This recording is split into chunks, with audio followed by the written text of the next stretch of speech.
Fred Bordallo was only 5 years old when he had his first encounter with a police officer at the Liberation Day parade. I was that kid who was missing from my parents back in 1964, and I believe I was deeply relieved that I was united back with my dad. Bordallo recalled the memory before Rotarians earlier this week. It was one of his inspirations to become an officer. But I just remember that because, you know, it gave me a respect for these police officers. Looked like giants to me when I was a 5-year-old kid and it was lost among thousands and thousands of people, and I felt comfort about that. Bordallo recently announced his retirement after serving the people of Guam for nearly 3 decades and the last 4 years as the chief of police.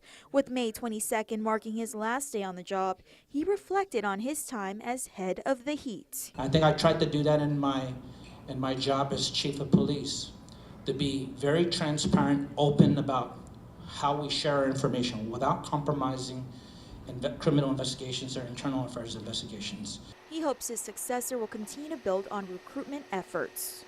We want to reach out to all the different cultures that we have on our island, from Micronesians to our Asians that are here in our department. We need more of that recruitment and increase in our department in that. Along with building on recruitment, he says efforts must continue to engage the community. After all, he says perceptions of police are skewed thanks to Hollywood. Perception about police is what they see on TV, how it's portrayed in the entertainment industry, and it isn't really about that.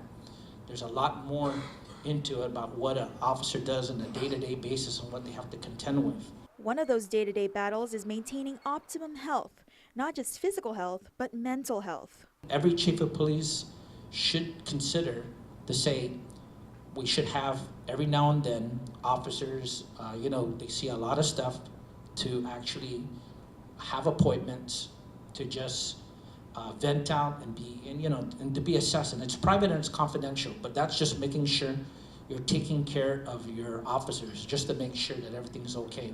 In his time as chief of police, he says he's humbled to see his command staff following in his footsteps, pursuing more education and passing it on. I hope that my influence as chief of police is to encourage a lot of our officers to continue, investing in yourself and take time to go back to school.